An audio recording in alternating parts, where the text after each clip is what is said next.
Hello everybody, how are you doing? This is the Harbinger, this is Wingspan on Steam, and this is our opening hand. So we have a few options here. Notably, we have a white stork, which is usually considered a quite good bird, especially in the base game, as it lets you draw cards from the grasslands, which is where it primarily wants to be habitated.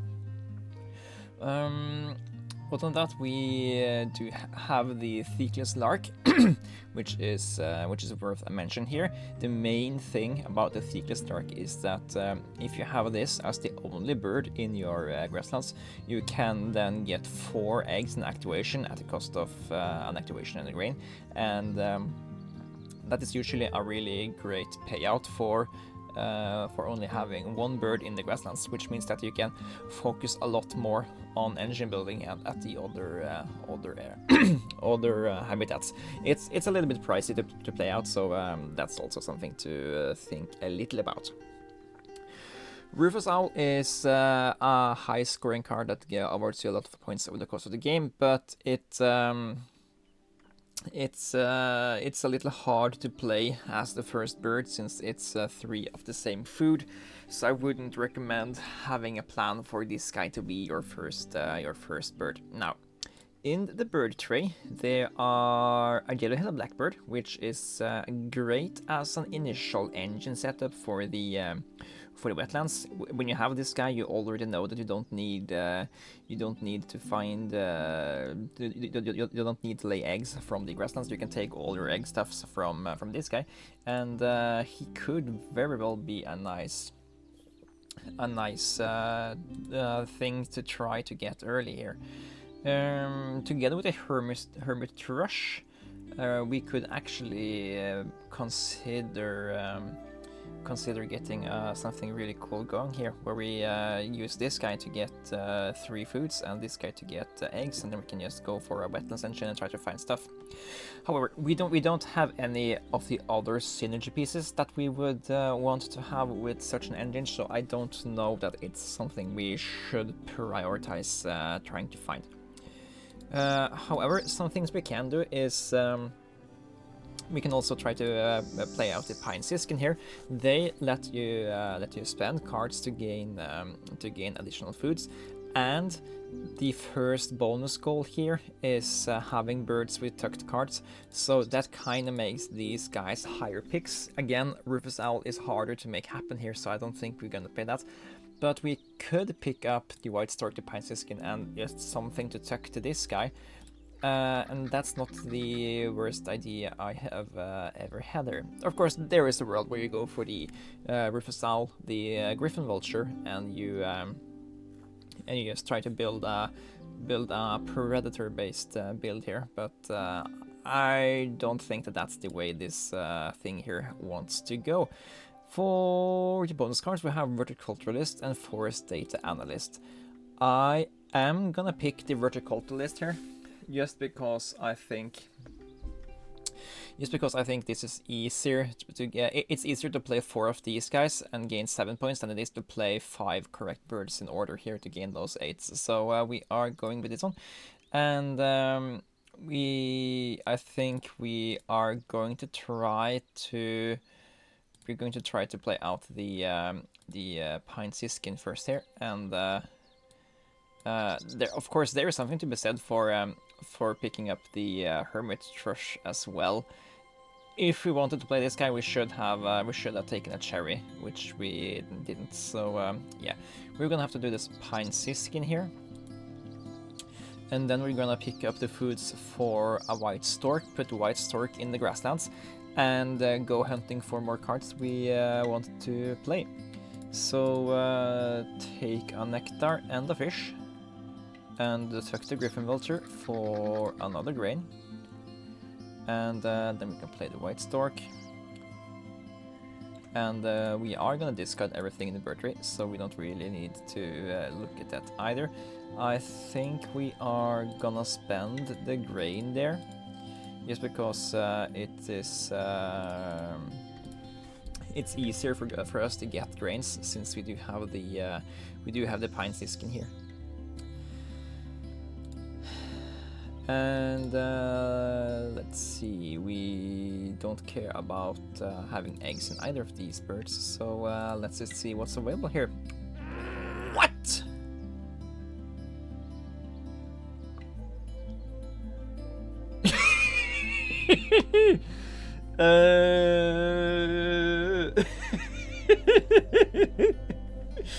Yeah, so for those of you wondering why I'm suddenly laughing here, these two birds are just in the base game, they are considered 2 of the 4 most overpowered birds in the game, and we just have to choose which one of them we're getting. I think we're getting the Gull Or Raven here, and hopefully we can also pick up the Franklin's Gull here, and we can go for a full grasslands build here if we are really lucky, and we are not, but the maned duck. Yeah,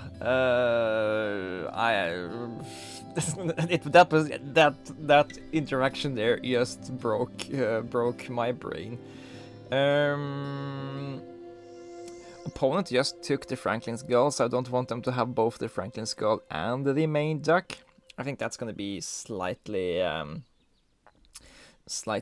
hard for us to deal with, so let's just cycle that away and see what else we can find here. I don't care about either of those birds, so we just make it harder for the opponent to have a Franklin Gull engine here and steal their egg layer. And we can tuck that to the Pine Siskin so we can get food for the Gull Or Raven. Also, take that and this. Took you for a grain. Okay. That was wild. It would have been even more wild if we actually got the got both of them. But we already have a white Stork drawing cards for us, so that's why I picked the Raven over the Stork, no, over the Gull. And yeah, this is just still a really powerful early habitat here. We do have a single bird here, so that's fine. We do need to find us at least a single bird that uses the enclosure strategy. Yeah, and we have to look at those things when we are crossing that bridge. Okay, let's eat some eggs here and prepare for next round. That means not taking any nectars because they are bad for us.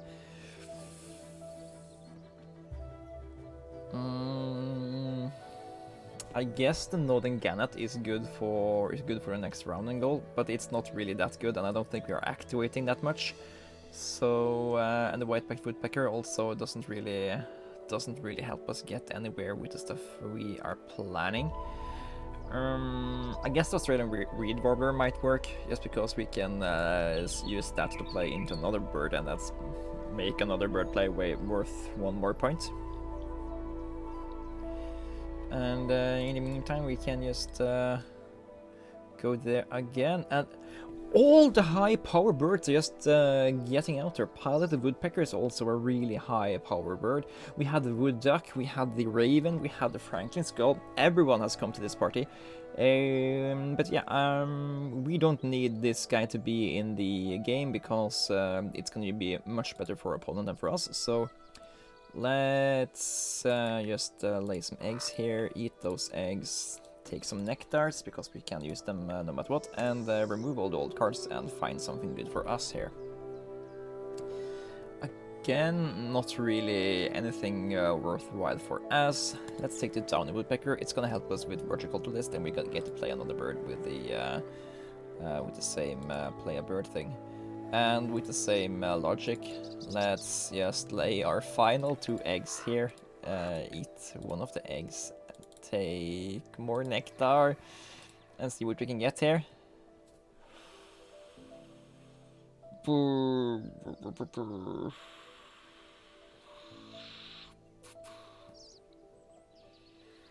Of these guys, I prefer to take the Great Egret. It's just that we don't have anything to finally get it into.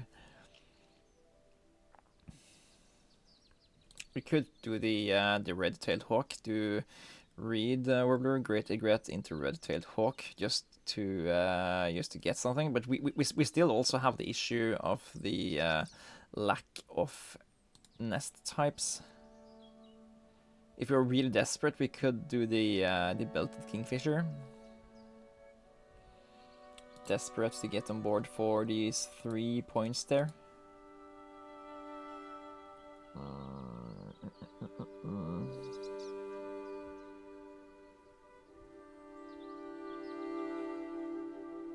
We can go here, spend an egg or a nectar to get to drop 2 cards, so we can go here, and then we can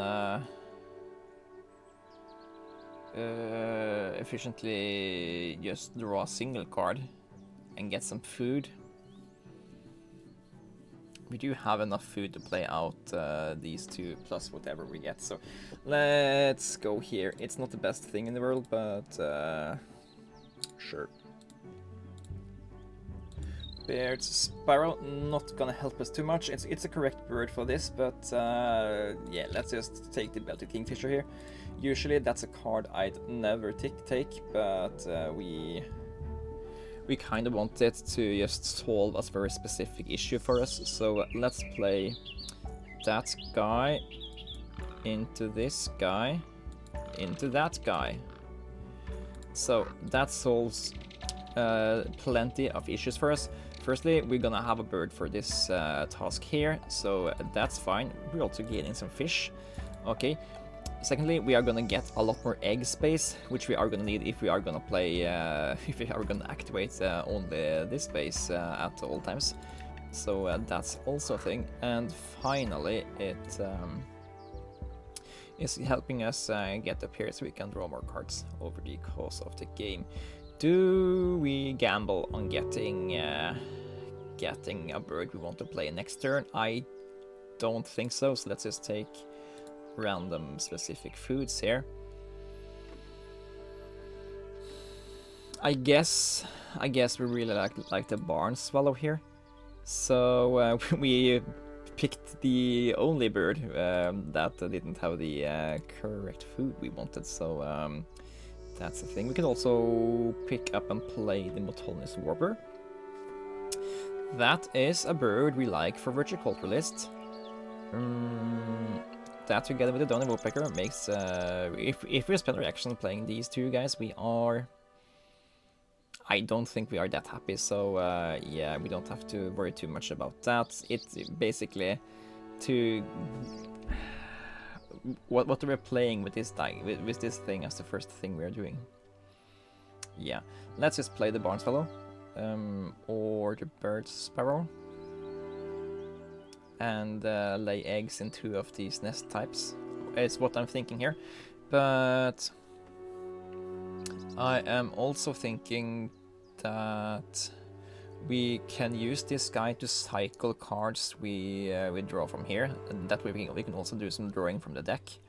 So I like playing out the barn swallow here, even though the birds is also gonna give us the same amount of points, but this guy isn't limited in how many points he can get us, because we are gonna lay a lot of eggs over the course of the game. So we might hit our roof of how many eggs we can actually confidently keep around. The Great Horned Owl is a great card to copy to play together with the Donny Woodpecker. So yeah, that's gonna make that. Oh, I'd love the red ivory though. That would have been much better. That's another cherry bird that we could have just cheated into between the play there. All right, common loon and the crested parrot thing we could have also played, but it's gone, so never mind. Then I think we are gonna sacrifice the parrot crossbill to the barn sparrow, and try to find something else here. The cockapoo! Yes, that's a second verticulturalist bird. Love that. Let's eat eggs out of other habitats first, since we want eggs in the grasslands for the quests later, and take those nectars.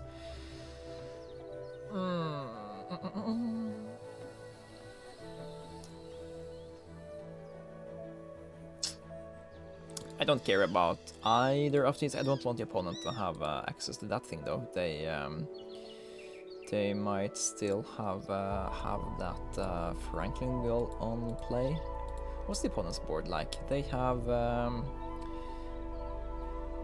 Didn't the opponent take the Franklin's Gull? Did they want to take it just to mess with me? Hello there, killdeer. Do we pick up the killdeer? I think it's a little bit late to do that. Yeah, it's a little bit late. So we're not doing that. We are...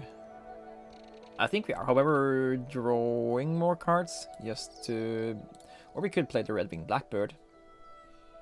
But we wouldn't have cards to tuck to it, so that's a net loss for us. I guess this guy together with the killdeer would have been nice, but it's too late in the game for such a combo to be worth picking up, getting out. Or maybe it's not. Maybe it's not. We're gonna spend 2 turns at playing them, and then we can activate them a lot.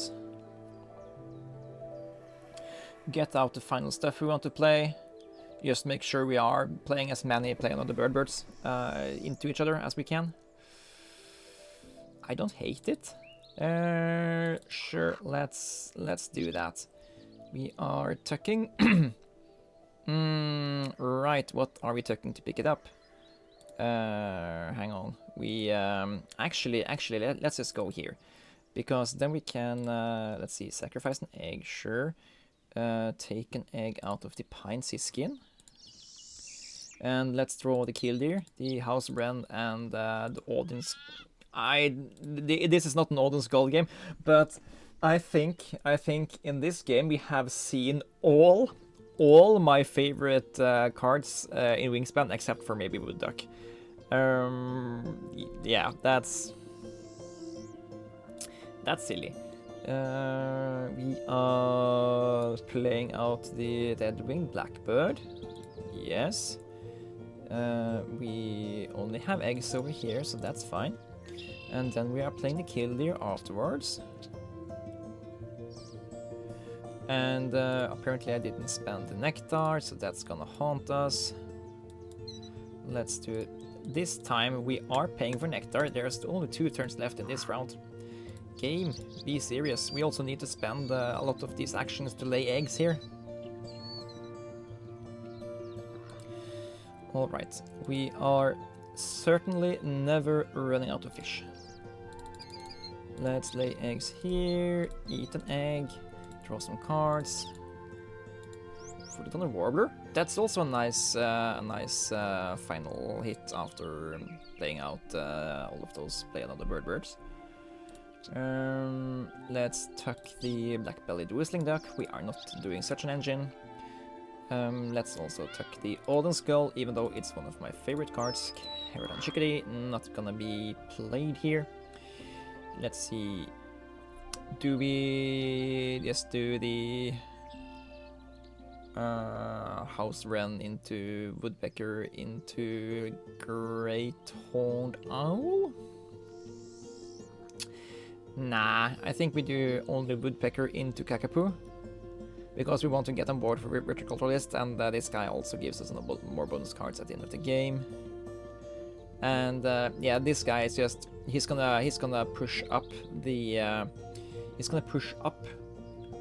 amount of eggs we need to pay for him, and so he's basically just gonna be worth nothing unless we have a specific bonus card to make him more worth it. So yeah. Anyway, we are gonna need some more nectars, and yeah, I guess we in theory can play some of these birds, but sure, let's take that. We are, if we are gonna do that play, then we are spending all of our eggs, and we are going back to a tie. So actually, let's just play the Great Horned Owl here. And we can do that play next round when these eggs doesn't matter as much. Yeah, okay. This is 4, 3, 4, 5, 6, 5 points on action. All the combo pieces. Let's do something like that. Draw some cards and see what they are. Purple Gallinule is very fine for us. Spark Spirit can't be played, so it can be tucked.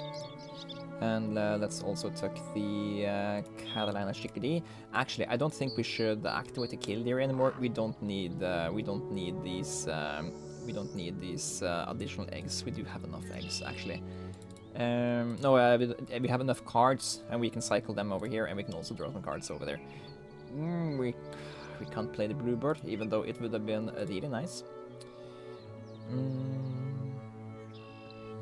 Okay, then I think we are gonna do the Woodpecker into the Cockapoo.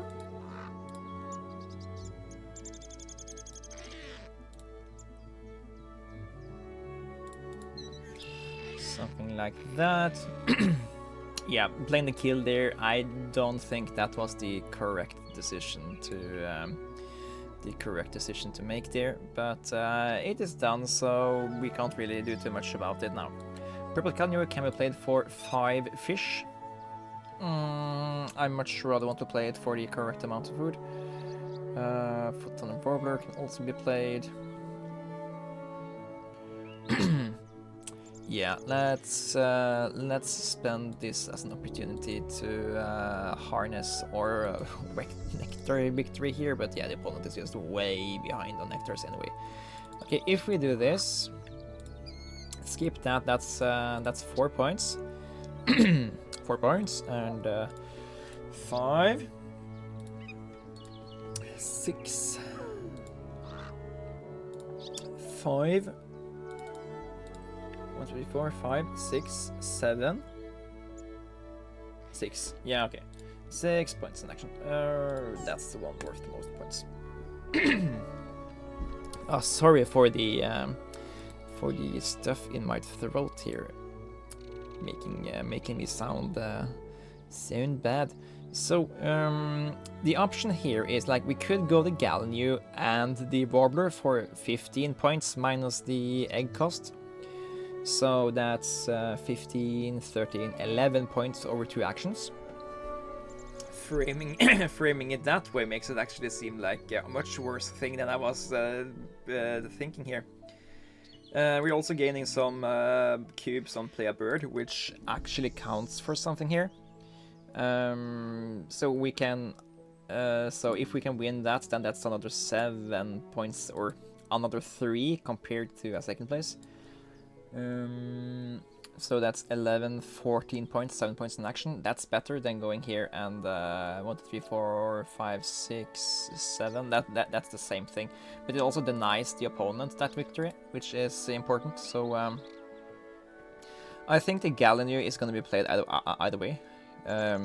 My thinking is that it's either this and the Gallinule, or the Gallinule and something else to make the verticulturalist stuff pop. So the Gallinule goes first here, and let's go there. And this basically is the 4 points from itself, and it's gaining another 4 points from the verticulturalist. So this is basically the same as playing this with regards of how many points they're gonna give us directly. And in that case, I think I will play the Warbler just to play Bird. I'm not playing as much because this guy I'm playing every time I have the chance if I have it in the early game. Okay, so how did this game turn out?